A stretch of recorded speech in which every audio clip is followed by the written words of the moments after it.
This is Johnny Wrestling, or Johnny Takeover, as my shirt says. And listen, I want you to listen. Like, we're involved right now. It's crazy, it's loud, it's hectic. We're in New York City, but I want you to listen to No Holds Barred Network.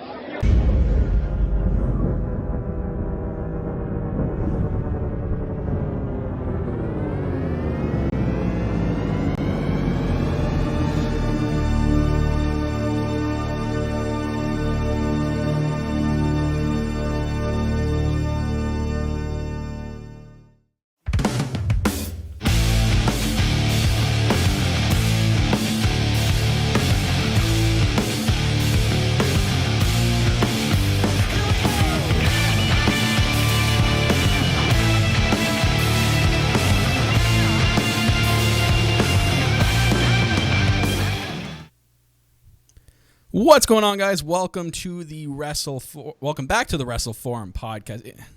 You know what? Hang on a sec. This doesn't feel right. Tiff, we got to refresh. We're going to play our Power Slam TV commercial. We'll be right back. Guys, here's a Power Slam TV ad, our sponsor on No Holds Barred Network. Are you looking for the newest and hottest in the world of pro wrestling? Then check out the amazing action on Powerslam.tv, the biggest indie pro wrestling channel in the world. Get over 6,000 hours of the best events from over 150 of your favorite promotions from 20 different countries around the globe. Brands like Progress Wrestling, Evolve Wrestling, Combat Zone, Defy, PCW Ultra, PWX, Over the Top, Shine, and hundreds of others with fresh content added every day for only $5.99 per month. Get your free trial today at Powerslam.tv.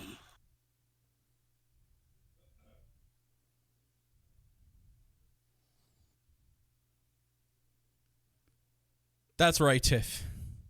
That's right, our special guest, JPQ. It's Cinco de Mayo! Happy Taco Tuesday. Happy Cinco de Mayo here on this Tuesday and right back here on the Wrestle Forum Podcast. That's right. You can hear the mariachi band in the background playing us in here. And I'm paying a little bit of an homage to Tiff and her old podcast, That Ass Podcast, used to do crazy layouts like this all the time. So just for you, Tiff, we are here on the Wrestle Forum Podcast, That Ass style, on Cinco de Mayo, right here on the No Holds Barred Network. Ladies and gentlemen, your source for all wrestling podcast content and more. I'm your host, as always, the self-proclaimed greatest host, Kyle Masters. Joined by Tiffany, she's the queen of the indies, the EVP of giggles, the heartbreak chick. And in our third guest, as you can see here, the rotating third guest on our Wrestle Forum podcast, he is Big Paws on a pup himself from the No Particular Angle podcast. JPQ, what's up, bud?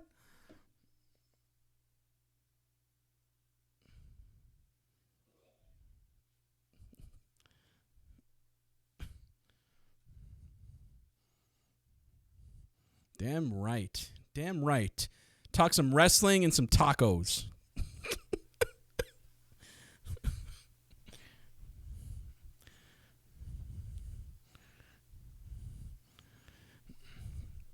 Sorry, he's not Cinco de Mayo related.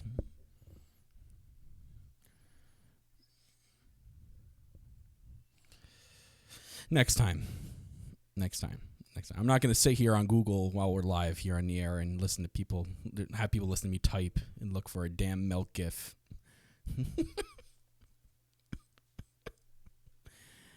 Yeah. So, guys, welcome back to the Wrestle Forum Podcast. If you are new to this is where myself and Tiff bring in a person from the wrestling community, whether they're a podcaster or make a difference somewhat in our wrestling community. Bring them on the podcast, just talk a little wrestling, kind of a roundtable discussion, and get to know them a little bit more and let you guys out there get to know them a little bit more. As you've seen in our previous episodes, we've done ones with These Wolves, our boy Darren. We've done one from Jimmy from A Shot of Wrestling, and we've done one with All Elite Kyle on Twitter as well. So now we got Mr. Fun Guy, JPQ. Mr. Stardom, actually. Yeah, I can see that. Look at that. Beautiful. I'm wearing my Kenny shirt. I tried to find a generic wrestling t-shirt, but my house is just in disarray because it's funny. It should be organized because I'm home all the time. It's just I see things. I'm like, oh, I should do that tomorrow. Then tomorrow comes and I'm like, nah. Yeah. kind of feels like that some days. But today is interesting. Today is hilarious, though. So it's Cinco de Mayo, 5th of May. It falls under Taco Tuesday, which is hilariously ironic as well. The funny thing was, I saw a meme yesterday, and I couldn't help but laugh my ass off. It said, "We live in a cruel world where Cinco de Mayo falls on Taco Tuesday that is ruined by a virus called Corona."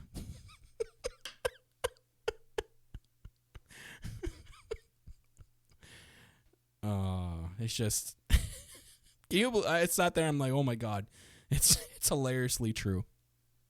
Yeah, yeah. It's like the meme generators are like, oh, I can't wait for this day.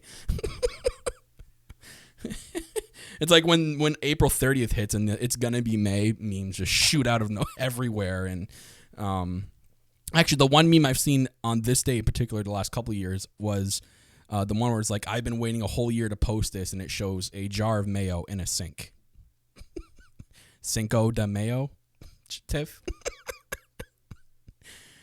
I don't know, but like, you get it, right? I hope you do. Benny, yeah. No. I was gonna keep jibber jabbering.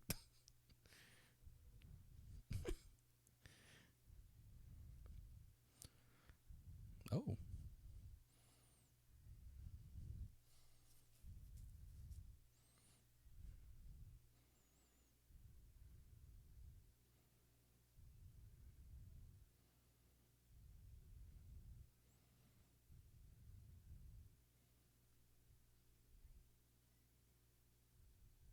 Us, so we were like, you know what, we're gonna house sit, for Anthony, and we're gonna have a double or nothing party while he's not there.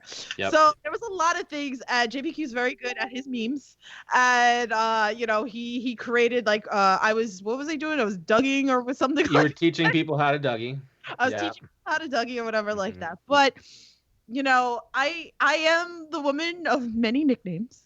So for tonight, we're going to bring back the Glitter Queen. That's and right. Just for you, I have a big thing What of is glitter. that? Look at that. Yes. Is that full? Yes. Oh, It's did new. you? Oh no. On the go, listeners. Tiff is holding. Oh, wait, it says we're muted. No, I fixed it. I saw the Okay. problem. I unmuted. Wow. It's okay. We're good. Anyways, that's a big jar of glitter that she was holding for on the go listeners. Yeah. Are you about to shower in glitter? Or... Oh no. Boy, take a bath in glitter. Well, ladies and It'll gentlemen, we be will there block for that a camera year. out because that's inappropriate. We might get YouTube strike for that. We'll not be having that. But yes, the Glitter Queen. I've heard about these stories.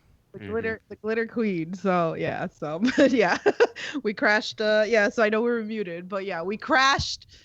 Smart to Death Anthony's podcast, and we were gonna have this party. So glitter is entailed. Yep. I am the Glitter Queen. So It's true. There was a lot of glitter. I think we blew out the pool in the back. I mean, there was no pool before we started, and I think what was it? Take the Bump podcast came in, dug it out, which was nice. Okay.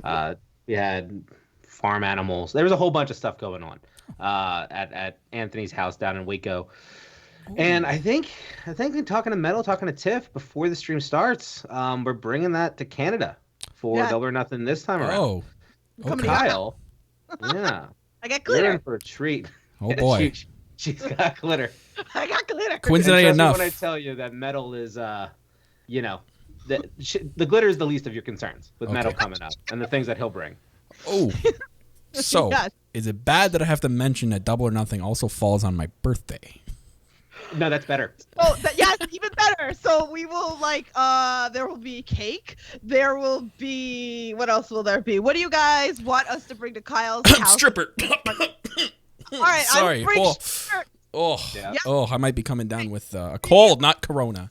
Cold. We are going to get a pole Okay, I'm gonna glitter. No, screw it. I'm gonna bedazzle it. Screw it. We need all the glitter in the world.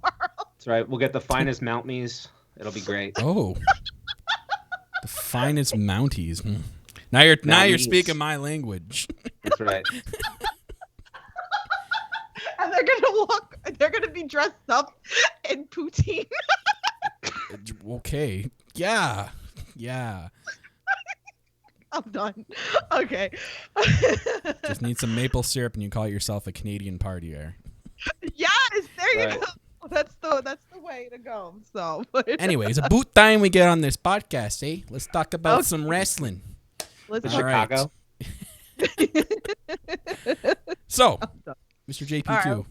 Yeah. You are from the podcast No Particular Angle. That's right. For people that don't know, what is your podcast all about, man? It's a glorified Stardom cast. I mean, really. I like to think that I bounce around from the independent scene. And when Tiff is on, and some other people as well, we like to jump into the American independents. Pretty much the way it works is I watch all different types of wrestling. And when I do, I like to talk about them. So every episode's a little bit different. Okay. The reason I say that it's slanted towards Stardom is because that's my promotion of choice, right? Mm-hmm. So I watch that more than anything else, which means I'm willing to talk about that inside and out every week on MPA. Okay. So for me, like, I know of Stardom, maybe not as much as obviously you would, but to the person that doesn't really know or maybe have slightly heard of Stardom, what are they? Like, where are they based out of, and what do they kind of focus on? Sure. So they're based out of Japan, and it's an all-women's promotion, and it is hands down the best women's wrestling promotion in all the world, right? Not just division, but when we talk depth of roster, right? From start to finish, your main event, your middle card, your lower card, your young lionesses coming up. From start to finish, there's an investment from not only the fans to the wrestlers, but then from the wrestlers guiding the younger wrestlers up through the chain of command, right? So you get not just people that you hope and you wish can take that next step, but you get to see them evolve over time. Because they start so young, you get the 14, 15, 16-year-olds, and you get to see them kind of groom up through the ranks, through the years, to ultimately take the places of a Kairi Hojo, right, or a Kairi Sane in WWE, and Io Shirai. People of that nature, they kind of pass the torch on, and there's a very nice balance to how they go about doing this. And right now, Stardom's doing it better than anybody else. Oh, that's actually really cool. That's sweet. I know a couple of people who've kind of transitioned from Stardom into where they are today. Yeah. I don't remember, but there was. Okay, and I know for some reason I drew a massive blank, but currently right now there is an AEW star that's still fighting for Stardom, and that's B. Priestley. If I'm not mistaken. What a star, right? Yeah. Yep. Mm-hmm. She's a champion, if I'm not mistaken, right? In Stardom? Yes. So she was the World of Stardom champion, which is like the world title, right? Okay. And she won that from Kagetsu, lost it to Mayu later in the year, last year. And now she's the tag team champ with Jamie Hayter, right? Top Guy Jins over in Japan. Mm-hmm. Both part of Oedo Tai, kind of the heelish-esque faction out there, the Bullet Club, if you will, of Stardom.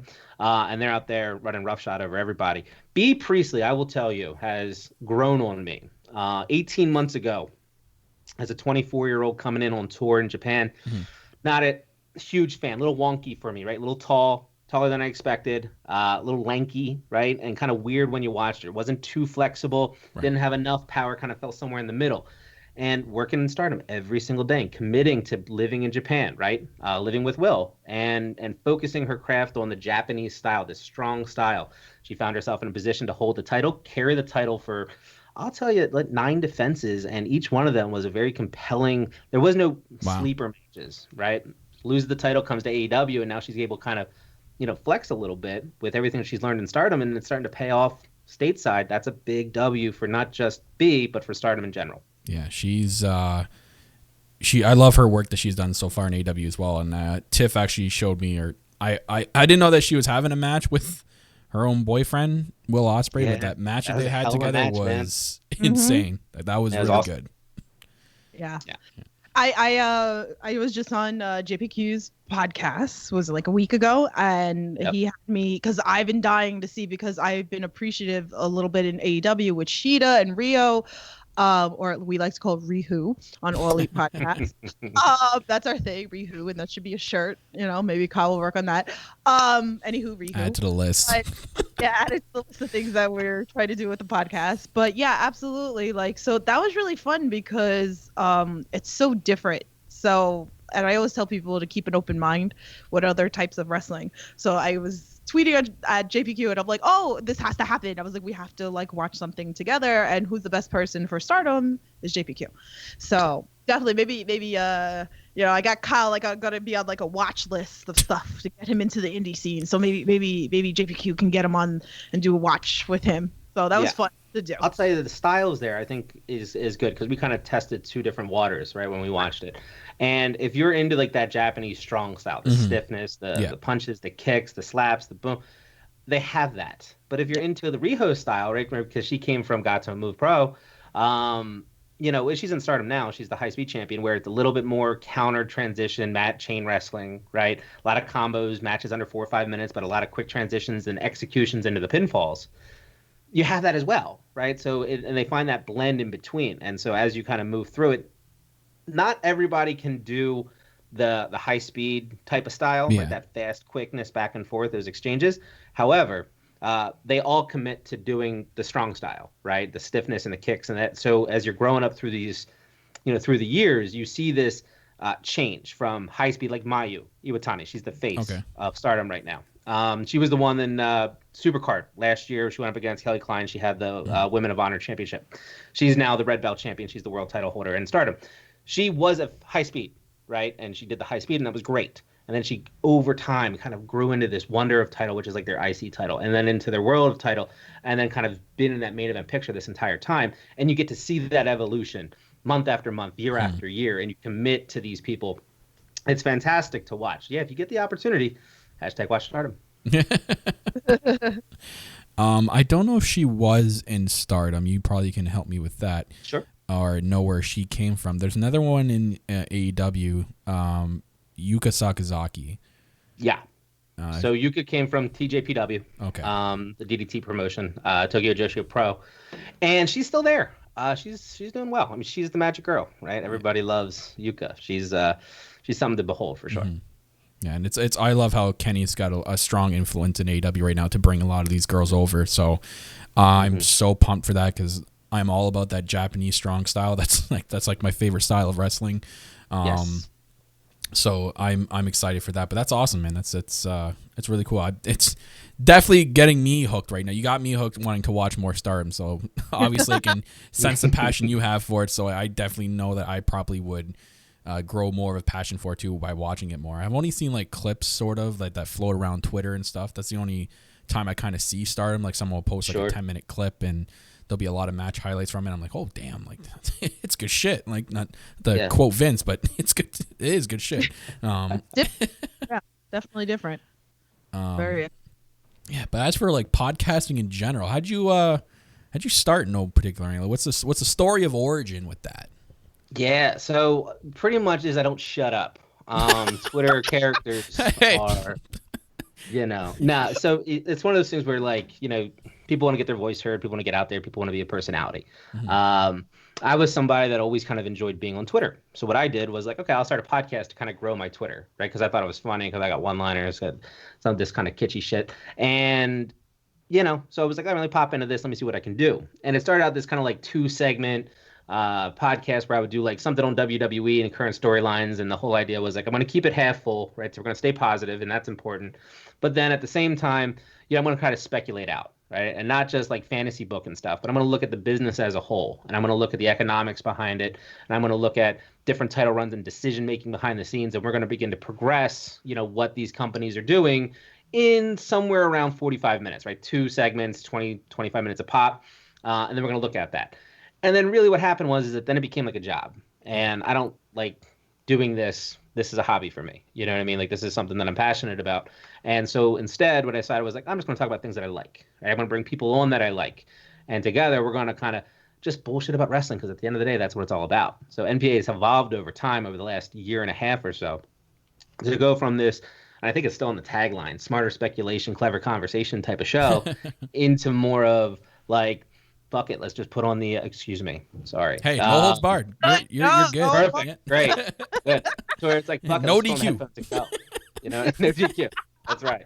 Nice. But that's what we did. We put on the headphones and we just go. We just talk about what it is we like, what it is we don't like. We find a topic and we just run with it each week. Awesome. Yeah. That's sick. That's sweet. It's crazy because like when me and JPQ do like when I come and guest on his, like we could just keep going. Just go. We have to just cut it off. I think we had 2.5 hours once. We were like, all right, let's just time out. We're into 1993 independence when there wasn't such a thing. Like, let's just. Yeah, we went from like I remember like one of the first times that I came on and we talked like half like AEW and then we talked half like the independent scene. Right. So and then of course we did something that we said that we have a plan, and unfortunately with 2020 with everything going on with the pandemic, we were planning to do a road trip. We wanted to like go to a different state that we've never seen indie wrestling before, promotion we've never seen, and go see it and review it together. That Montana. was the goal. 2020. That's right. Montana Championship Wrestling.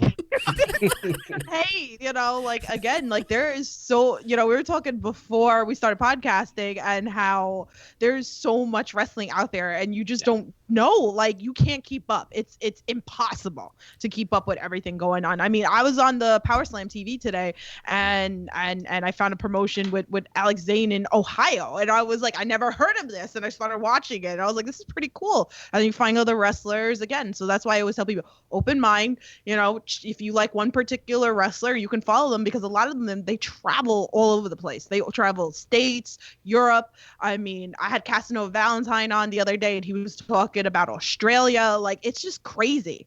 So that's how you find other promotions too. So that's what me and JPQ were going to do. So hopefully if wrestling doesn't come back this year in the independent scene, then 2021. Well, like you said before, like in other podcasts, indie wrestling is the base of wrestling. And it's, if you compare it to other sports out there, and I'm going to use a comparison here, like hockey. Hockey, it's kind of like a straight formula to make the NHL, to make it to a big, like, you know, big league. You go through junior, you get drafted from junior, you might play for their farm team, you might get drafted right to the team. The indies is like this massive world where you can go and wrestle anywhere and you never know where you're going to be found. And it's almost like there's a lot more opportunity in wrestling to get to that big company because it's such a massive independent world. It's crazy. So like you said, you can find a wrestling company in Ohio where you'll go there, have like an insane match with someone, and that's the match that, you know, that kind of put you on the map, and other companies are kind of take a look on you. So it's really awesome, the independent world. So I've obviously grown more fond respect for it through Tiffany, because Queen of the Indies over here. That's right. I love it. I can't get enough of it. Let's talk some AEW, man. We're talking the independent scene. Let's talk some AEW, man. So John, like, what you know, what's going on? What do you think? What are your thoughts? Like, are you excited? Like, I know we talked a little bit about it a year ago. Yeah. And I know you said you were a little concerned, like before it came on TV, right? Yeah. So from the time that we talked on your podcast with it, think how it's been since. I think execution of storylines has been good.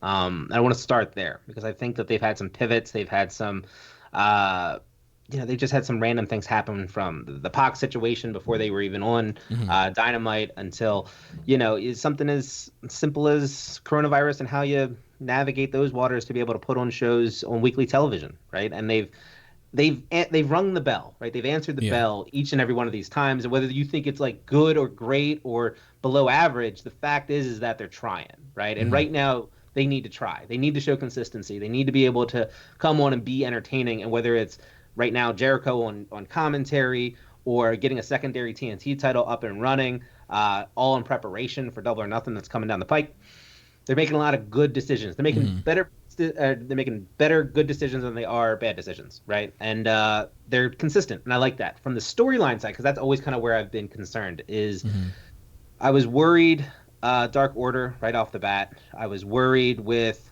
how their storytelling is going to be told 2-3 years from now, right? Yeah. I knew like right off the bat they have all these ideas. They're going to come out and they're going to kick ass and all that type of stuff. They're going to give us everything that we want that we haven't been able to get from other promotions, right? They've been able to do that through the first 7, 8, 9 months here, and then you get like this Cody Murderhawk final, right? And okay, well, are we building stars, or are we just building people that we're bringing in, and what to expect? And we're all going to give them the leash to kind of let them figure that out, right? Yeah. Cody always kind of being the undercard guy. He could be the gatekeeper for the main event scene, but now we're going to put him in the secondary title role. But then you have fucking Jake the Snake, you know what I mean, doing these crazy promos, and Murderhawk, but now Cody's still in there, and Cody's still relevant. And I give Cody all the credit in the world because he's not somebody that resonated with me when he was on the Independents, right? Ring of Honor, and I do count him as an independent. Sorry, Tiff. But ROH and things like that, I didn't love him. And he's kept me engaged for a good amount of time here. Will that continue, or is he going to evolve, right? And I think we're at that next step where are they going to begin to plateau with some of their established stars as they build people underneath, or are they going to be able to evolve their current main eventers, middle cards, that their established talent, and take off? Coronavirus kind of gave them a couple months in my eyes to kind of figure that out. But that's the next question that I have for them. Are they going to be able to evolve established talent as they build up the people underneath of them? Time will tell. I think I'm going to touch base on a couple things you just said there. The last part there, I think what they've done with some of the people during this pandemic is actually made them more. They're obviously more exposed because they can only use so many people at that time because that's how many people are there. Right. I brought it up many times in AEP that Kip Sabian has gotten more looks than he ever has when AEW was on regular TV, and I think this is shown a lot from what I've read on Twitter. This has shown a lot of people out there what Kip Sabian's about, and that this guy is huge for this company. He could be built into a bigger star. Other guys who always like Darby. Darby had the popularity before we went into this pandemic. The crowd was absolutely loved Darby Allin, but we had that big argument on the show last week about Darby and Cody and who should have been moving on. And I brought up that I think Lance Archer is going to win 100%. There's no way Cody Rhodes wins this. But speaking of Cody Rhodes, I think these have been the best the promos that he's been cutting in these vignettes are so amazing. That's another thing too. AEW's promo team are excellent. Solid. They get me hyped for everything they do. It's insane. He has the little promos as these little Scorpio Sky things that they've been doing week after week, showing you his backstory and getting you more invested in him. And I think that guy is seriously a gem and a diamond in the rough. This guy is a future world champion, Scorpio Sky. Agreed. This guy is a beast. And then I'll talk about the Dark Order a little bit here. We've talked about it on our podcast, AEP, that they had a weird start, a very weird start. They kind of jump started it too much, and it's like they jump started them and they kind of went back a little bit, and then they tried to kind of reintroduce them, and it didn't from what I could tell, it didn't kind of resonate with the fans. The fans were okay, there wasn't. I don't think there was a connection with Dark Order in the fans, and then when they started doing this Exalted One thing, I think that's when they kind of brought it back, and people were okay, this kind of. This is mystery leader. Everyone thought Evil Uno was the guy, right? Everyone thought that this guy, that's how he was kind of being portrayed, that he's the leader here, and there was nothing else. It was just him and Stu Grayson and the Creepers, Tiff's favorite. But oh my God. with this Exalted One, it turned my eyes, especially. I'm okay, I'm actually taking this Dark Order thing more seriously now. There's a guy that's been at the top of the chain, above Evo Uno. I'm okay. This, if they do this right, this could be really good. And I think so far it's been a gem. Brody Lee is the perfect Exalted One. Oh my God! Putting the Vince shots aside throughout the first couple of weeks, he's portrayed that character to a T. And I cannot wait until we get that in front of a live audience again, because I think until then, we have to do. Obviously, Evo Uno and Stu Grayson are in quarantine. I don't know if now they're going back to live TV, if they're going to be shown on TV. We don't really know until we kind of get that Dynamite. And think until then, we get some physical interaction with all three of them, that's when I think Dark Order is going to take off into another level. Until then, we're unfortunately kind of halted at what we're at right now with Brody Lee, and I think he's been just a gem. And I didn't know he could cut a promo so good. Like he never talked in WWE, so like I didn't know. Good on the indies. Yeah, I've watched a couple of tapes after that. I actually remember watching him actually in my hometown way back in the day. He was wrestling for Dragon Gate, and I actually remember him. So it was crazy. So yeah, I think so far it's been interesting.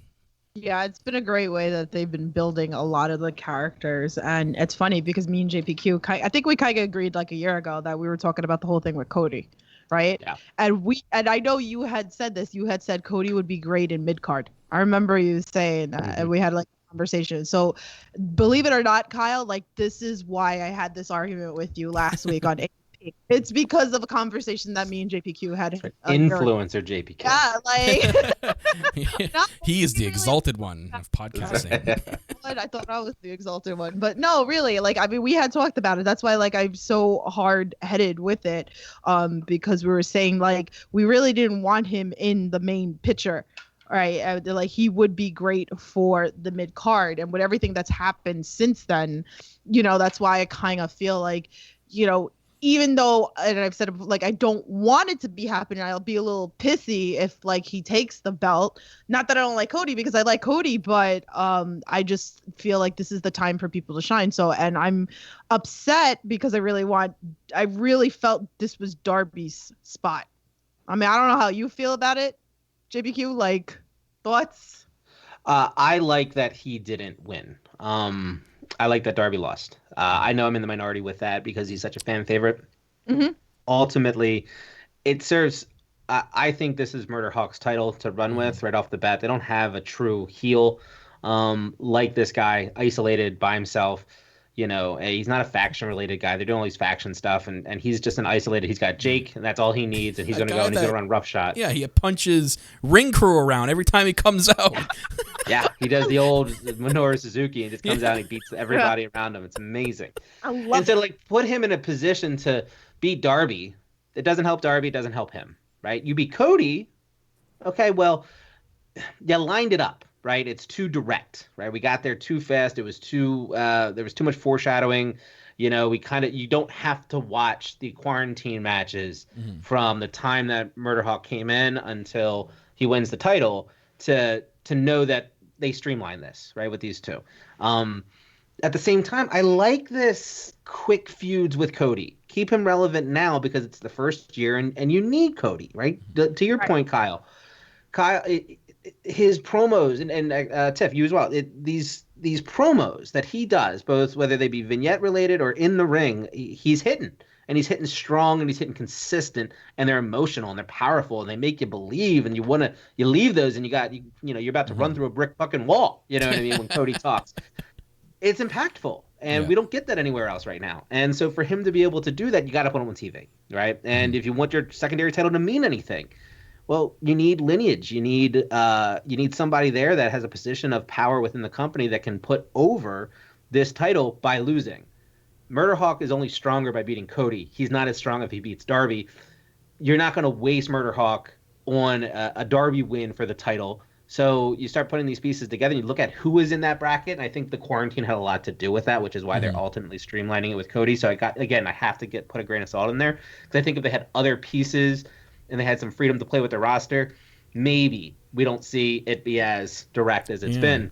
But you get these two in there, you bang, and then Murder Hawk comes out with the title, and you got Jake the Snake as the mouthpiece. I mean, come on. It's basically Brock Lesnar. It's like the Brock Lesnar and Paul Heyman to AEW. Like, these guys are going to be almost in kind of the same way, and it almost makes me think that maybe this tournament wasn't supposed to start this early, and they did it. Like, they had it planned. Maybe this was planned for the summer leading into All Out. Right. Maybe they forward this because of the pandemic. They needed something on TV to get people's attention and to keep people's attention on Dynamite TV. What better way to introduce another title belt and have a tournament style with the people that you have there? I think this was probably a forwarded idea. And with the people you had there, I mean, I think they did a good job at bracketing that, even though mine, I went with the Homer pick off the bat because he's from my hometown. I went with Sean Spears off the bat, but nice. Put that aside. It's everything you just said with Cody, it does fit. And man, when Lance Archer has that championship belt, it's gonna be a really good run with that you gotta title. Earn that W. I mean, you think about Yeah. building a title, like, and you put it on Hoyt. I mean, come on. And then whoever wins it, I say Darby wins it off of him in 6 months. You know what I mean? Yeah. After like this crazy run with Lance, like he's over now. You know, just think about. I'm going to hear Tiff from Pennsylvania with how happy she's going to be when. Could you imagine that? Yeah, could you imagine be by amazing. all out, everything's kind of like I'm kind of like forwarding everything here, and there's a chance that this might not be like, but well, let's just say by all out, the pandemic's kind of the curve has been flattened a little bit more, and they're allowing stadium shows to happen again. What if by all out that happens, and all out's the first event that AEW has where there's going to be 20,000 fans packed in? Can you imagine a Darby Allin beating Lance Archer at that event, and the the noise reaction that's going to happen in that arena if he beats a Lance Archer there? It's going to be insane. Look, I hope, again, like I said, like I talked about this on the podcast, like I want Archer to win the belt, but I don't know, like something in my gut is telling me it's not happening, but I hope that it does.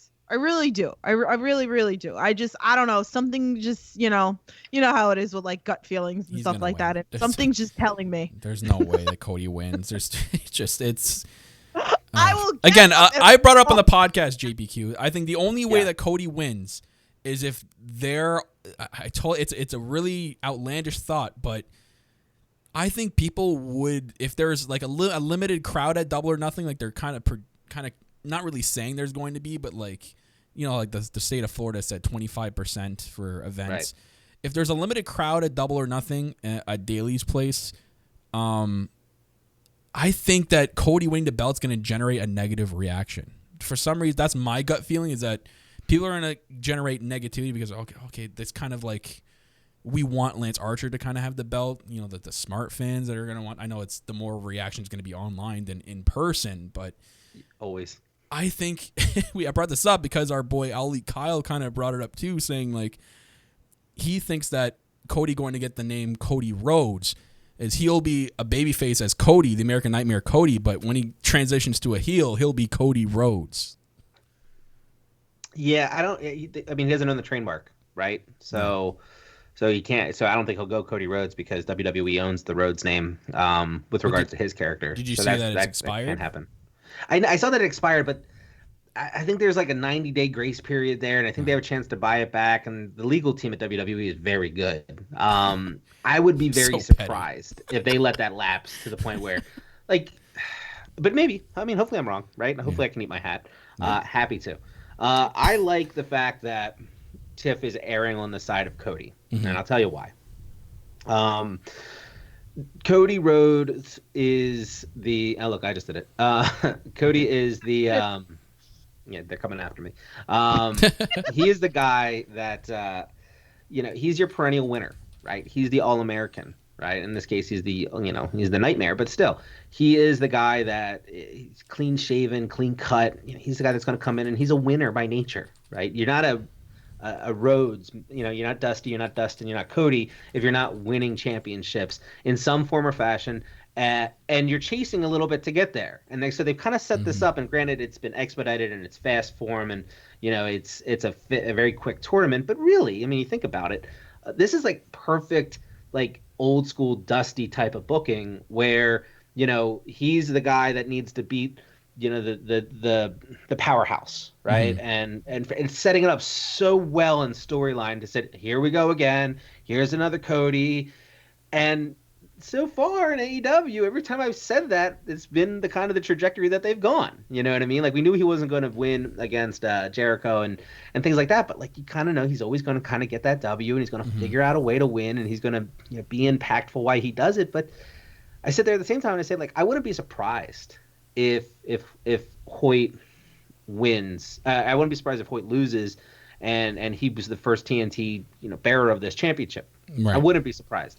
To me, it's closer. It's like a 52-48 in Lance's favor, because they have a proven track record with Cody of doing this with him. Now, with all of that said, I just cannot see a path in which you've committed as much as you have Yeah, to Lance. That's what I said. They put so much stock into much. building him. There's no way he just goes in and loses. All the videos that they did with him and everything they've put in Jake the Snake Roberts to cut these promos that are probably the best ones of his entire career. They're at Darby's farm and he's beating up 15 men in a ring. Like for that reason, I think it sways the needle in Lance's favor. Yeah. But this is why I love AEW, because you could really sit here and me and Kyle have done it on previous Oli podcasts numerous times, that we'll sit and back and forth and be like, well, I know I've done it on one of the last pay-per-views that I said something and it swayed Kyle, and he's done it to me that it swayed me, and I'm like, crap. But this is why I love AEW, because it's not predictable, right? Right. You could sit we're sitting here going either way. We're like, shit, maybe Tiff is right, or maybe Kyle is right. Even maybe me, JPQ is right. right. Yeah, I like the metal. I'm always right. That's the beautiful thing about AEW, is that you just don't know. You just don't know what's gonna happen. And I love that I keep on guessing with AEW, and I love me and Kyle getting into these disagreements or whatever of how matches are gonna turn out and who's gonna win and who's gonna get this belt. It's so exciting. But I do see you, Tiff. I do see why you would pick Cody, because can you imagine Cody weeks on when this pandemic wasn't happening, Cody week after week after week, wherever they were in Dynamite, this guy was promoting the company. He was going to radio shows, good morning shows, everything. He's out there being the face of the company. Now put him with the TNT Championship to promote TNT at the same time. Yeah. It's business. It's a great business move. Right. April said in the chat, if they want to be about business, they give it to Cody and help push the company, and TNT having the EVP as a champ. Mad exposure of the title. Pushing the show in the networks more when Jericho took the title to New Japan. So, I mean, it's true. And that's why, like I said, somebody like me who's very familiar with New Japan and Archer or whatever, to me, I already know him. I already know what he's about, right? He's a scary dude and he can hurt everybody and so on. And, again, a new fan of AEW who might have just been a WWE fan and didn't know anything else, and then came over to AEW. Okay, Jon Moxley, Jericho. Most of the time, most of the people know the Young Bucks or whatever. But how are you building your new, Cody? How are you building the new base? So it's true, they're still new, and I'm still gonna say, even though AEW has been around since January of last year, to me, I feel like it wasn't truly something until it was our weekly television. So it's still kind of new, because maybe not us. When I first found out about AEW, I was like, this is going to be big, right? But noise started going on, and then it was really more people who, when it started to be on a weekly TV, that joined AEW. So maybe they missed that 9 months of the buildup of AEW. One important thing, Tiff: everybody dies. So he gonna win. Two things. I got Metal throwing me links in a message saying that it is legit, that it is done. I can get confirmed. Cody Reynolds does own Cody Rhodes moving forward. So that happened on the 21st of April. So that is legit bound. And that's all Metal there throwing me the link heel. Here. Yeah. Going heel. Glitter. It's the glitter for Metal. Here's what I like about what AEW is doing, and I think this conversation is a perfect sample of this, right? Is they talked about changing the world, but they talked about blending styles. And you could look at styles as in-ring work, right? And that's how everybody kind of associates a lot of this. But you can also look at them blending styles with regards to storytelling. And when you have somebody like I mentioned before with Cody and this this kind of this old school, Texas wrestling type of build where he plays the underdog babyface and he's kind of climbing that ladder and he gets knocked down. He climbs the ladder again. He doesn't win the title, so he goes to the secondary title. Now he's going to win a tournament. It's almost like John Cena.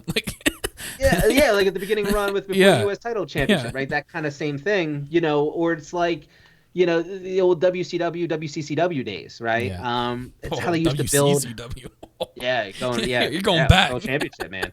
That was my promotion, but you have something like that, right? And then you have the hot upstart, Darby that everybody's on fire for, right? And then you have the old GOAT champion and Jericho, and you have this crazy on edge guy, and again you look at all these people, and you look at the diversity of not just how they wrestle, right? But more importantly, why are they wrestling? What are their motivations, right? And what kind of stories are they trying to tell? And it really becomes a game of, is this story more or better than their story? And what's going to react best with the crowd? So as much as I like the idea of like a hardcore match with Jimmy Havoc, or a hardcore wrestler and Jimmy Havoc, although they've watered him down, but either way, versus say, a high flyer in Phoenix, right? And how those styles clash in the ring. I'm also looking at this and I'm saying, okay, you have this, unstoppable, Lance Hoyt, type of murder hawk. Like, I'm going to get in there, this old backwoods bullshit type of thing. I'm going to come through and I'm just going to murder everybody because everybody dies. Yeah.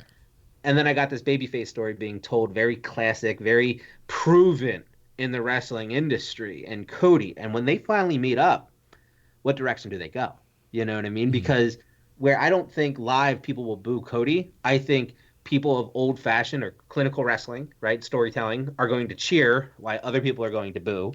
And I think if Murder Hawk wins, then you see the opposite, right? You see, the people that are like, yeah, this guy's unstoppable, this guy's a badass, this is our guy, this guy should be the champion because look how hot he is, for all the reasons that you said, right? Because they're pushing him to the moon. They've invested so much time into him, and you're not going to do all that. Okay, well, that's a WWE way of thinking in a sense, right? That's what we grew up on. If you're going to invest the time, if you're going to invest the money, if you're going to invest the TV time, well, then you have to give him the title. Otherwise, you've wasted it, right? And that's the way we look at it.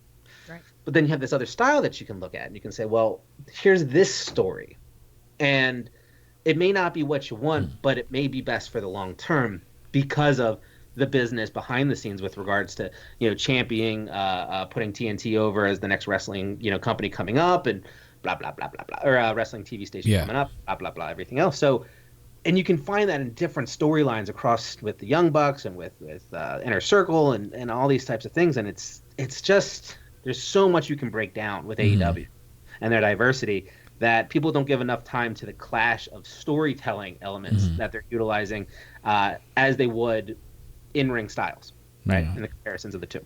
Yeah, I think they've done such a good job with all that, and it's sad that some people. I mean, and I'm not going to sit here and change people's opinions, but there are people there that won't give AEW the time of day because they're so, you know what I mean. But it's crazy. I'm loving from what they've done, and the one thing I love what they have been doing is what we've been receiving are the payoffs have been really good. I've loved all the payoffs that we've gotten with a lot of stories. Yeah. The whole MJF and Cody thing was amazing the way they ended that, and it was that's another story that could come back too, because these guys, like, MJF still goes at Cody on Twitter like all the time. Like any post he's done, he'll quote retweet it, and there's still a story there. I do want to kind of reverse back here to Moxley. I've touted him on AP as I think this guy could be what Stone Cold is to the WWE, and I think he could be as big a star. Not yet necessarily. I think they're still kind of building him up, and he's done a really good job as being the world champion. But I think he could be that Stone Cold Steve Austin. Just his mannerisms, the way he presents himself, the way he cuts promos, the way he is in the ring. He's got like all the attributes to be a Stone Cold Steve Austin for AEW. And I think with him getting built more as the world champion, and eventually when he loses the title and keeps going, he could very well be that Stone Cold. That's my opinion of Moxley. I don't know what you think about him, but yeah, that's a tall order, man. I mean, that dude's probably like outside of The Rock and probably Batista now that he's a Marvel guy. He's probably the most over wrestler of all time within the world of professional wrestling. So to put him on that tier, man, but I know what you mean. You know what I mean? I know that what you're saying. He's transcendent, right? I think is a fair way of putting it.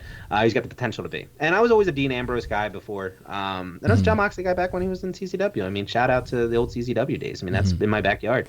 But for me, he's one of those guys. He falls into that. Dean Ambrose John Moxley falls into that plateau where he needs to begin to evolve. Yeah. Now, willing to give him a chance because this dude with his luck with winning championships is just crap. Like he wins and then bang, quarantine, right? He wins SmackDown Live championship at WWE and then bam, you got AJ Styles as your first program. I mean, come on. So I'm excited to see what he can do. They've kind of been they've had to kind of keep him in like this storyline purgatory until they can get out of this, because he's best when he's off the cuff, when he's live, when he's in front of a crowd. Yeah. That's when he resonates the best. And they're smart enough to realize that, which is why you don't see a tremendous amount of him week to week, because he feeds off that energy, right? He's an energy guy. So, yeah, I mean, could he be that guy? Yes. I think he's playing shades of his personality. I think he's better right now in New Japan than he is in AEW, character-wise. But he hasn't reached a ceiling yet, you know? And I think it's just him trying to figure it out. Like, again, he came in, he was supposed to have the thing with a mega boom, got the elbow thing. You know what I mean? Like, he's just running to these, like, his momentum just gets stalled all the time. It'll be nice to see him with a consistent 6 months live week-to-week television with the championship, with proper feuds and proper builds and proper opponents, not Jake Hager's of the world doing 40 minutes around the arena. I don't need that crap. You know, but you put him in something, you know, that's there for him, something that he can get his teeth into. I think you're right. I think he will transcend what AEW's main event scene should look like. Yeah, and I say that too because I listened to his podcast with Jericho. Yeah, and you can tell that he has, like, his passion for the business has come back, and gears are turning. Yeah, like he has more of a passion about wanting to put more effort into his work now with creative freedom and to do what he wants with his character. He is going to put everything into it that maybe he did at first in WWE when, you know, during the Shield days and when he first split up, you know, he kind of still had passion there, which you kind of heard in his podcast, but like he lost all that near the end of his WWE career, and now that he's with AEW, you can tell, like I can just tell from his promos and the vignettes he does now that he is fully invested into going to that next level, and and you really heard it too in his post Revolution promo after with the microphone, how like even winning the champion, you could see it on his face, like that was a different look than when he won the WWE championship.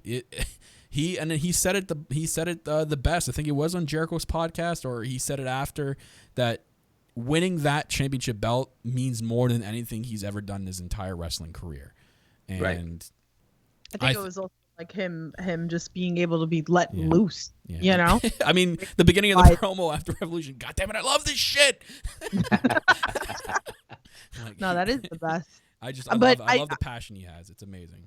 But I agree with JPQ with the whole thing with like New Japan, and it like sucked what happened or whatever, because it was like he was running with a vengeance over there, and it was so exciting. And even the trailer, I was just talking about that with somebody, the trailer that they made for him before he signed with AEW, and was he signed at that point? Then when we started seeing like the New Japan. That was the trailer that he made with he was still in WWE. If you listen to the Jericho podcast, he made that while he in his last run in the WWE. Like, a guy and waited. That's what that happened. Like it got everybody excited, and the thing is like I wasn't even really a big fan of Dean Ambrose in WWE. I was like, and everybody kept talking like, oh, okay, like he's crazy or whatever. But again, like I said, that there's so much wrestling out there that, you know, if he's supposed to be like this crazy guy or whatever, like it was so tamed in WWE. So I'm glad like we're seeing more in AEW, and I love the fact of how he was in New Japan. But and it's funny because I think this was another thing we were saying, is that just because people are leaving WWE does not mean automatically that they're going to AEW. And sure it is. AEW confirmed. As soon as they leave, AEW confirmed. Like, it's just crazy. Like, there's so much. Like, I love, like, even with some of the guys that got released in WWE, like, I'd love to see the run in the indie scene. You know, not maybe be so quick to, like, sign for a particular promotion. I'd love to see, like, some of these guys come to the indies and face top guys in the indie scene. Like, those are matches. Like, same thing, like Shawn Spears, right? Shawn Spears was when he left, like, WWE, and then he was very big into the indie scene, and it was so cool to see him go. Like, I seen him in Creator Pro and wrestle, like, top guys and stuff in that, and I like that, and I'm a big AEW fan. But sometimes I feel not a lot of these WWE guys that got released should go to AEW. Like, I do believe like some they'll run into the same problem. They'll start on the same problems WWE has. They have too many people on the roster, and people just get lost in behind the scenes. But I also like the concept of them running, you know, maybe pop in AEW, like maybe for a feud or Jeff two. Cobb. Yeah, like pop in for a feud. And it's like, okay, like if you're, before you sign, like if you're going to go to New Japan or you're going to go somewhere Impact or wherever you're going to go, I like the idea of having that open door policy with AEW that you come do a feud, that dream match that we want, maybe, and then poof, gone, like I'm okay with that. Yeah, tours in AEW would be fun to see. I agree. Yeah. There's only one team that's left the WWE in the last couple months that I want to see in AEW, and that's the Revival, obviously, or the Revolt, whatever they're called now. They have to go to AEW. They have to, because the story is there to them to go and meet the Young Bucks. They've been teasing it on being the Elite, and there's all that history and story behind them. They have to. That's number one. They can't. They maybe show up on NWA Power for like a couple episodes, maybe show up for a New Japan match, but 100% like Revolt, Revival, whatever they want to be called, AEW 100%. They need to go to that. AEW often preaches about tag team wrestling. That's their number one. Right. Those are your guys. You put the money into them. Yeah. I want them to stay far away from AEW right now. Yeah, right now. Yeah. Right. Well, right now. I want NWA right off the bat. Yeah. I want independent scenes and for them to kind of get their money up. I want New Japan, and I want them to go out there, and I want the story to be because World Tag League's in December, right? So you can build this towards their February pay-per-view Full Gear next year, right? I'm talking that far away. Yeah. And for sure. I want the debut to be like pop. You have to have people back in the arena, and you need to hear that pop for when they appear on AEW TV.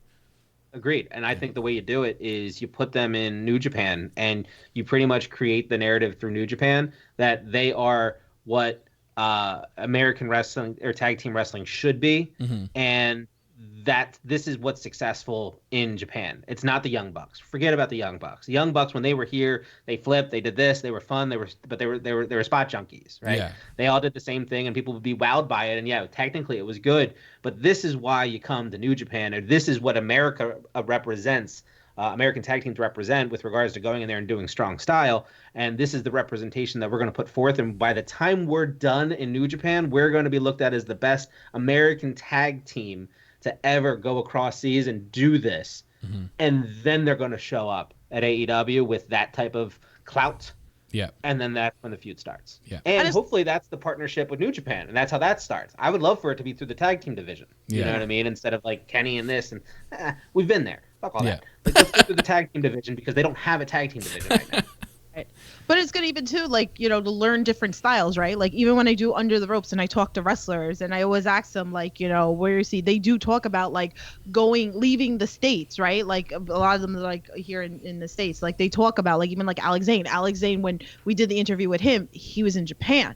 So that was kind of cool, and you get to like learn a little bit over there. Again, Casanova was talking about Australia. He was doing a tour over there. Like, it's kind of cool. Like, that's why I say like I would love that run in the indie scene, and learn everything. Go face big guys that are hot in the indie scene right now.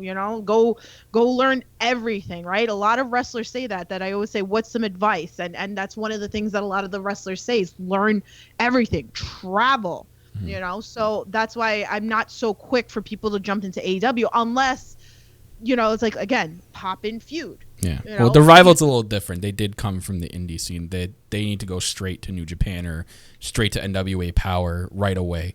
And kind of like what JPQ said, put that name out there that they're not going to AEW. They want to, like what you just said with New Japan, JPQ, like make it known that they're going to do, just get out of people's heads that this AEW fantasy world is not happening and swerve people the other way.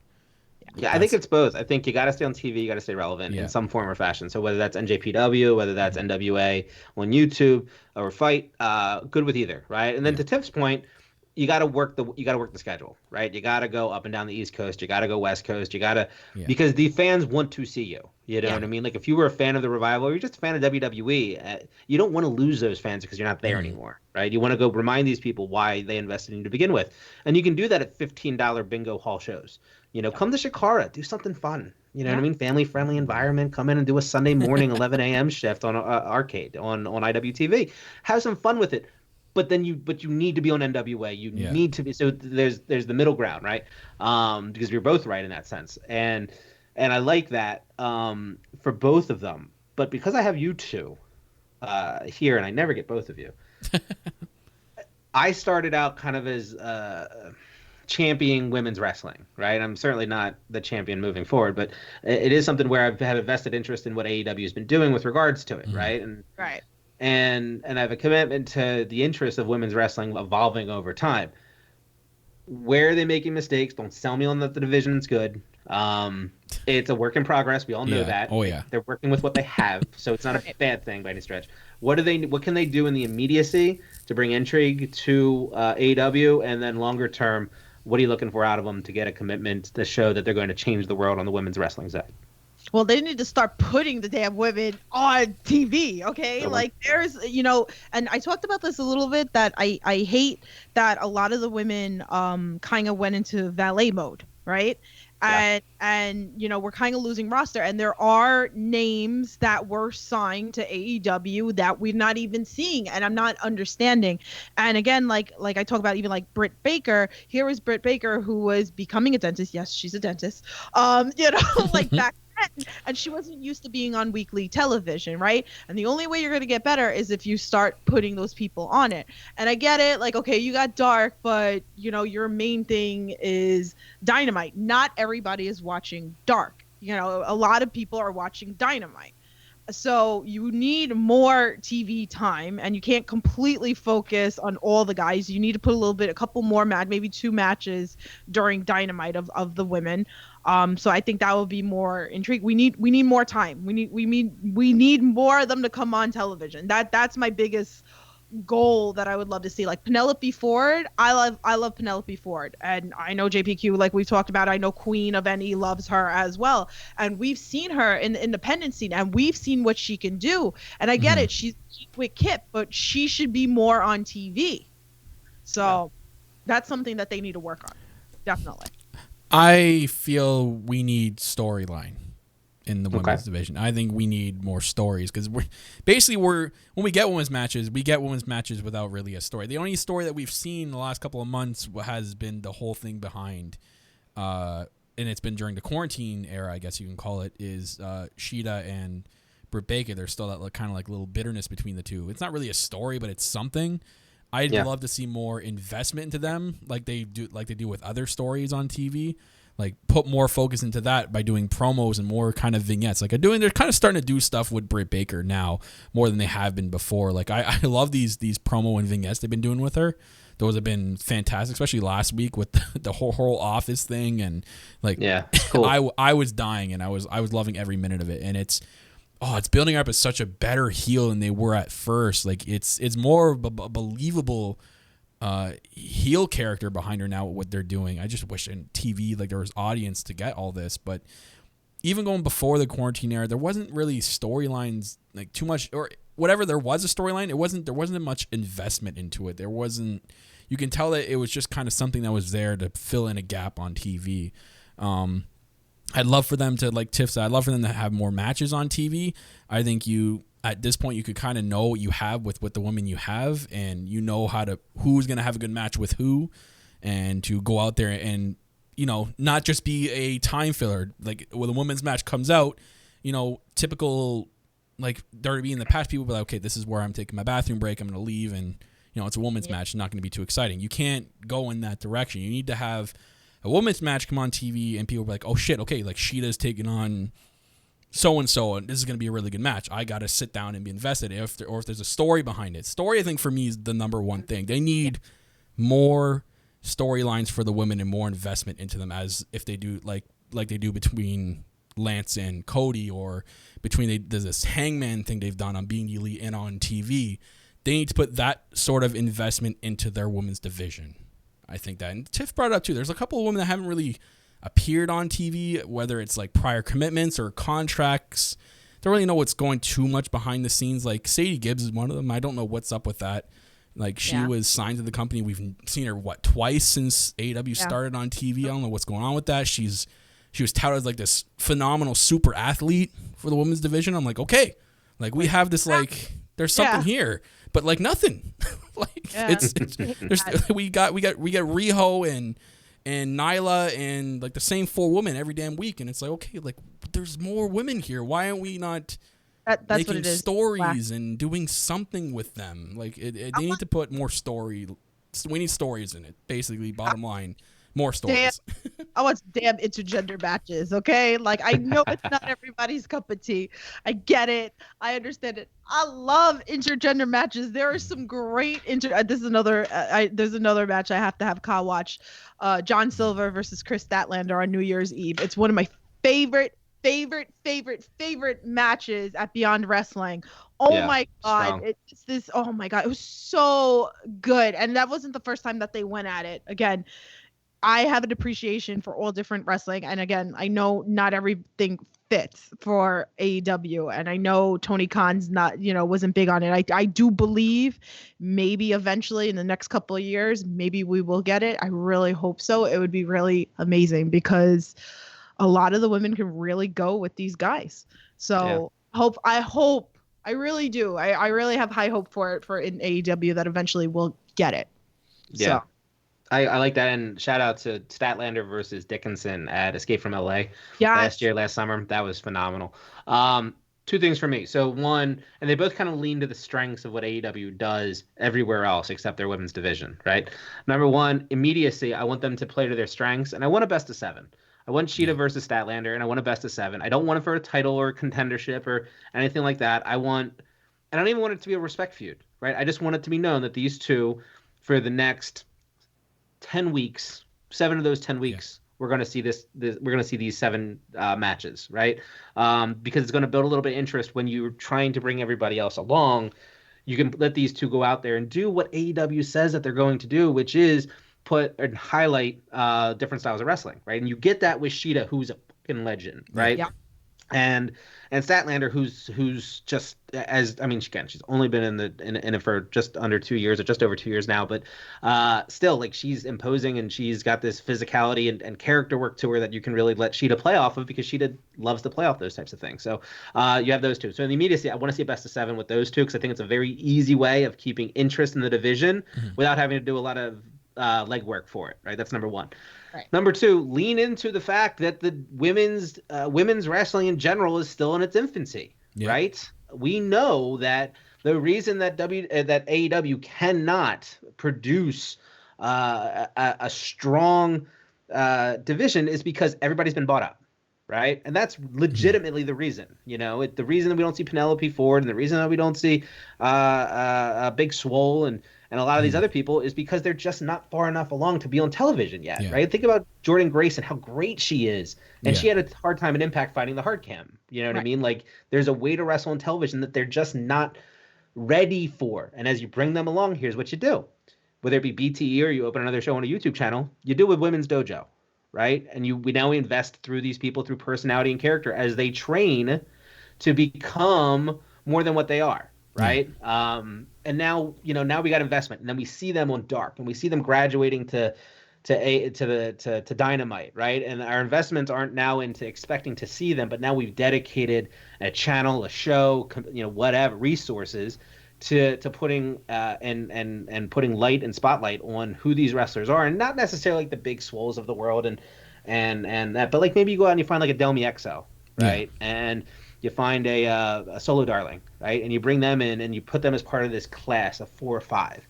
And you create like this dojo setting where they're going to train with some high-profile trainee that you bring in, whether it be Omega, something like that. I'm not talking like Tough Enough, right? I'm talking like LA Dojo out in California. Right. You know what I mean? But you tape it, and now as they progress and as they build their confidences and as they tell their stories, now as fans, we're getting invested in them. So now when you do bring them up, it doesn't matter if that punch didn't look so clean. It doesn't matter if they had a sloppy bulldog off the middle rope, right? Because we know that they're learning and there's a reason why they're out there. And now you can help, push forward women's wrestling as a whole, right? In America, you know what I mean? Or in the world, right? Take people from all over the world and put them in this.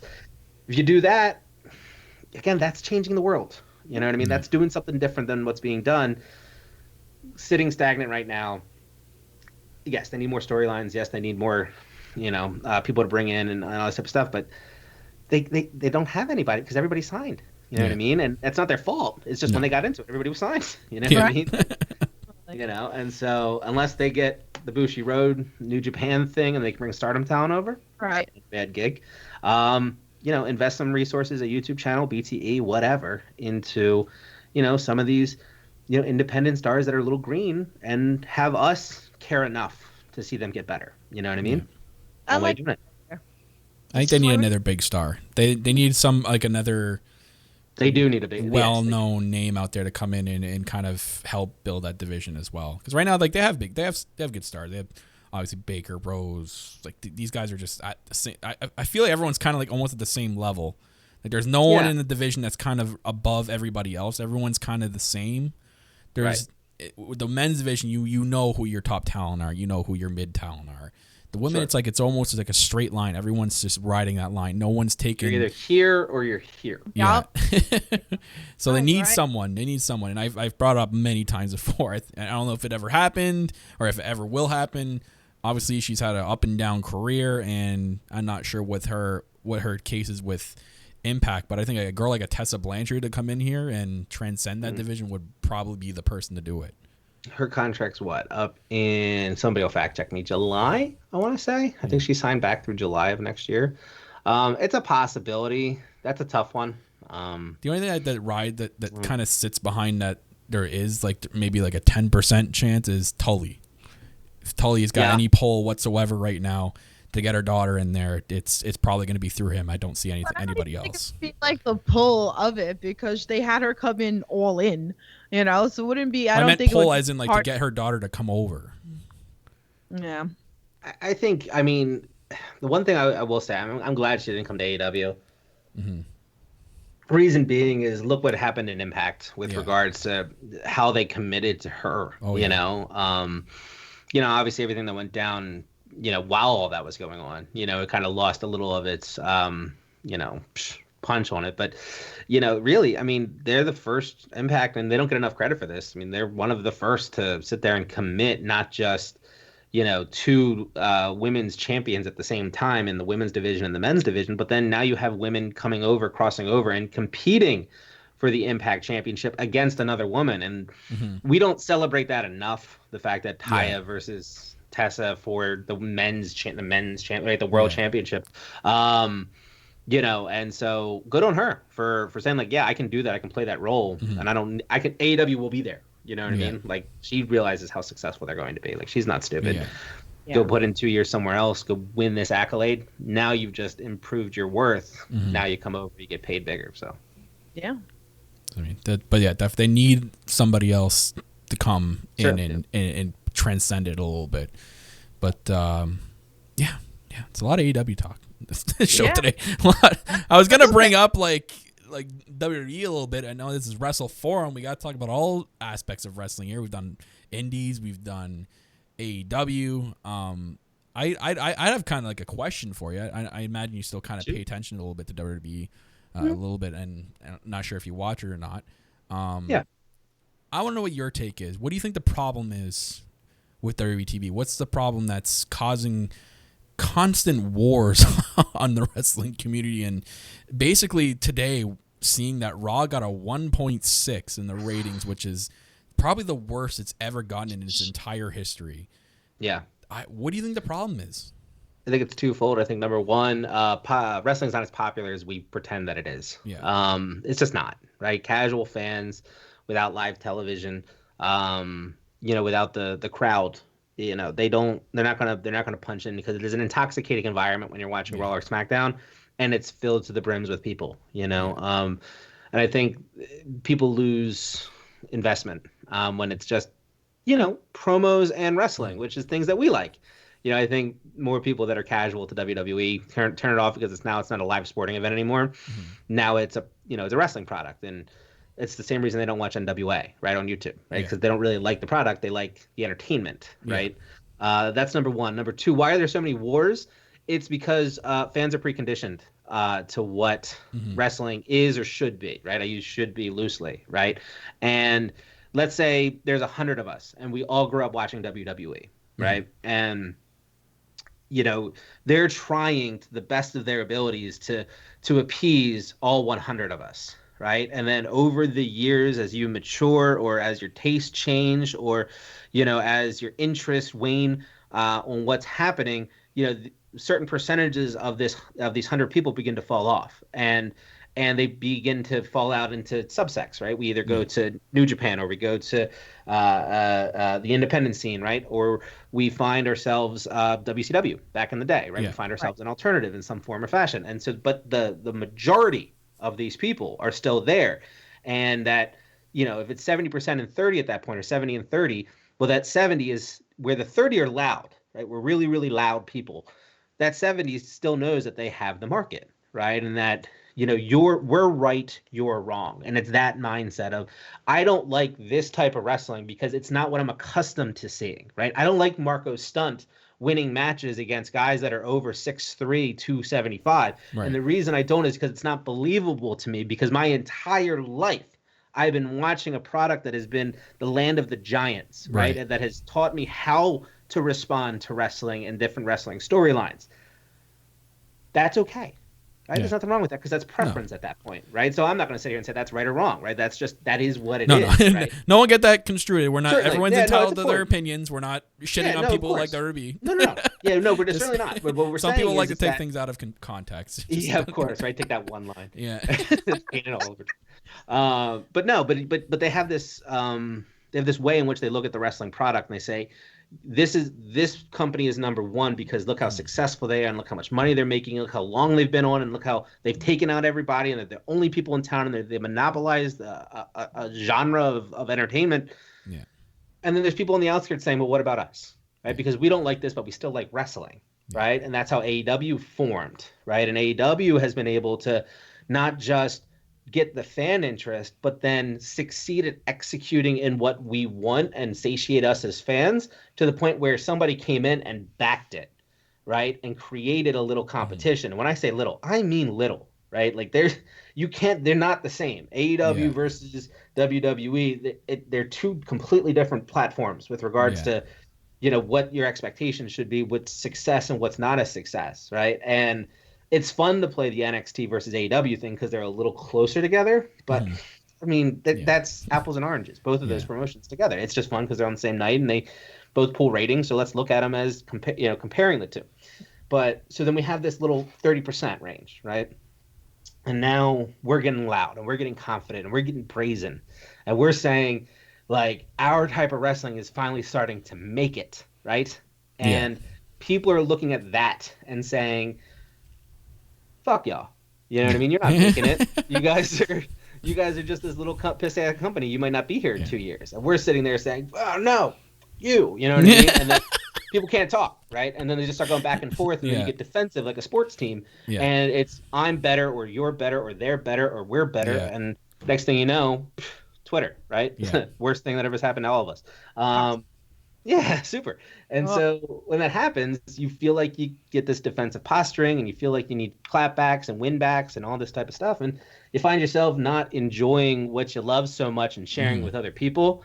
You start to gatekeep what you like and say, if you're not on my side, you're the enemy, right? And that happens, and when that does, boom, right? So I always try to just kind of keep everything open and say, you like WWE, you're a 4 horsewomen type of fan, hey man, go love the shit out of the man, go love the shit out of the boss, go love the shit out of Charlotte Flair, go love Bayley. I don't give a fuck, right? Like me, I'm gonna be watching Stardom. So there's so much there's so much hypocrisy I just find on Twitter. Like someone will come out and say like I like AW about this, and then someone will come on that and shit on them. Oh, they do this wrong, blah blah blah blah. Then that same person, then they'll get into a Twitter argument and be like, "Oh, I'm not allowed to have an opinion," and that same person will go have his own opinion.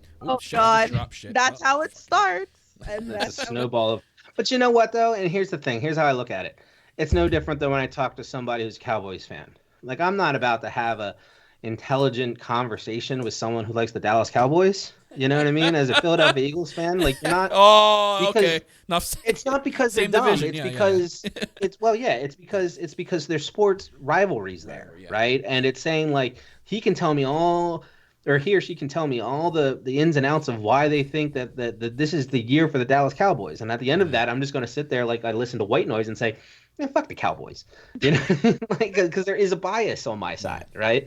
You just extend that to wrestling and you say like some people like AEW, some people like WWE, and we can, and it's actually a minority of people, but they're the loudest, right? Yeah. They sit there and they stir the pot and they say, it's not, I value your opinion and I'm happy that you're happy enjoying wrestling. It's, you're right, I'm wrong. Yeah. Right? Or excuse me, you're wrong, I'm right. And when that happens and people feel devalued for their opinion, especially in the world of wrestling, let's be honest, we're all the minority. Yeah. It's like, and when we feel our opinions devalued, well, now we're going to come in and we're going to just light a fire on everything. Yeah.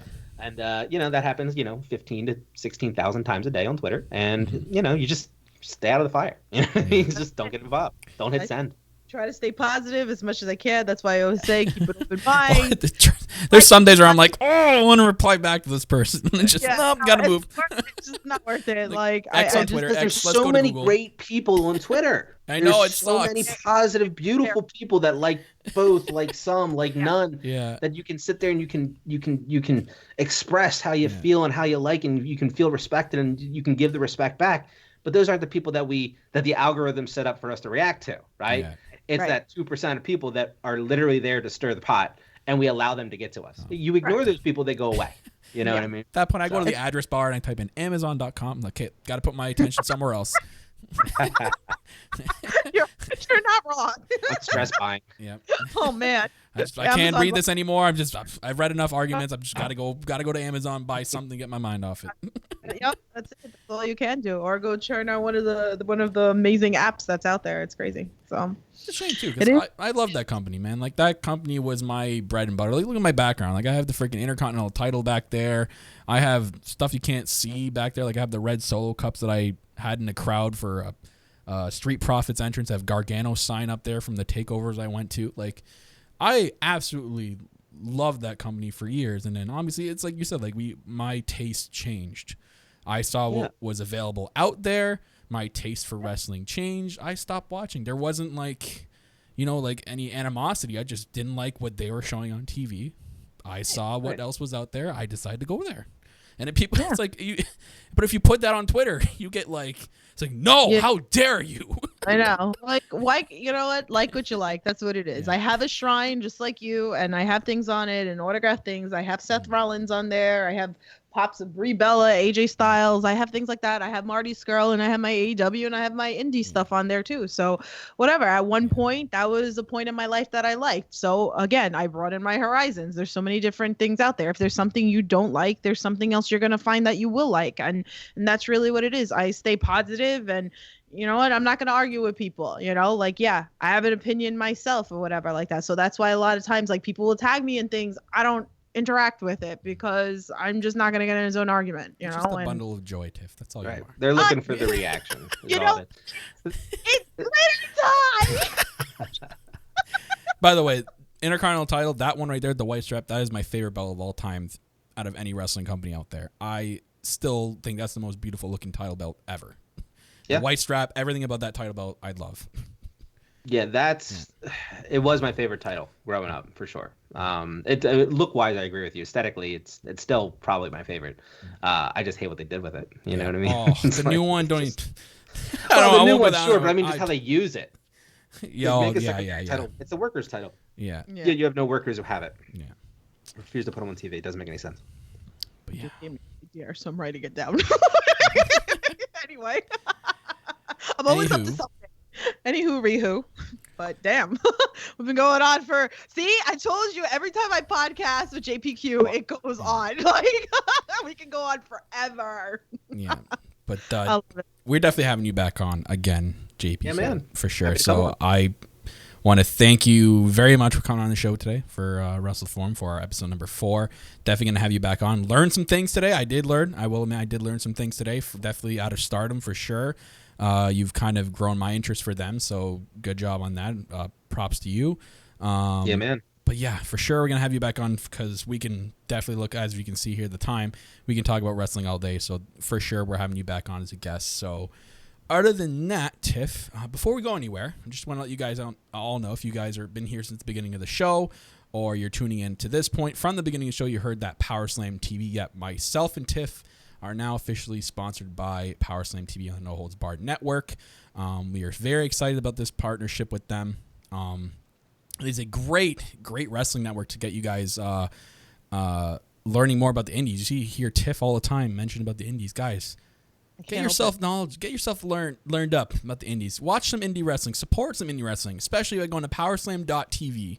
What you're going to do, guys, you're going to use code NOHOLDSFREE, NOHOLDSFREE, No Holds Free, and you're going to enjoy yourself a 1 month free trial on us, provided by PowerSlam TV, guys. Go check them out. They're an awesome wrestling network with a lot of independent companies on there. Tiff even tweeted out before the show that she was checking one of them out and was loving it. So go check them out, guys. PowerSlam.tv. Use code No Holds Free and enjoy 1 month free trial. So, yay. So that's definitely going to wrap it up today for this very, themed episode of Wrestle Forum Podcast. Guys, we talked a lot about wrestling today. For you guys out there, thank you very much for tuning in live here, either on YouTube, Periscope, or Facebook. To our on-the-go listeners, thank you for downloading the episode. If you guys want to listen to us on the go, anywhere you find your podcasts out there, Apple, Google, whatever it is, make sure you just search up the No Holds Bar Network. You'll get every single podcast that we provide on this network on there. So thank you again to all our listeners out there who download the episode each and every single week and each and every single podcast here on this network. That's going to wrap it up for episode number 4 of the Wrestle Forum Podcast right here in the No Holds Bar Network, your source for wrestling podcast content and more. I'm your host, owner, and CEO of the network. As always, the self-proclaimed greatest host, Kyle Masters. Joined, as always, by my co-host. She's the EVP of Giggles, the Queen of the Indies, the Glitter Queen, I guess I can call her too, Tiffany. And joined today by our very special guest, JPQ, Big Paws on a Pup, from the No Particular Angle podcast. Guys, go give him a follow. All his links I put down in the description below on YouTube for you guys to click and follow. Go show some love to JPQ and his podcast, guys. Awesome stuff. Get yourself caught up and learned up about Stardom Wrestling. Hashtag, what was it? Watch Stardom. Hashtag Watch Stardom. And we'll see you guys next time right here on the Wrestle Forum Podcast. Take it easy.